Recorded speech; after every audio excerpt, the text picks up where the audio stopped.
छत्रपती शिवाजी महाराजांना नेहमी विरोध केला जातो. कथा, कादंबऱ्या, नाटकातून किंवा कशामधून सुद्धा जाणीवपूर्वक टार्गेट करण्याचं काम छत्रपती शिवरायांना इथली मनुवादी व्यवस्था करते.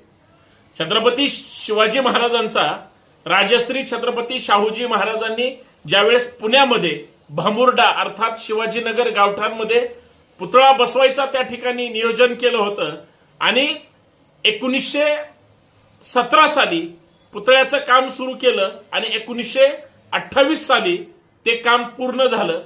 एकूण 11 वर्षामध्ये पुण्यामध्ये समस्त ब्राह्मणांनी छत्रपती शिवाजी महाराजांच्या त्या पुतळ्याला त्यावेळेस प्रचंड विरोध केला होता.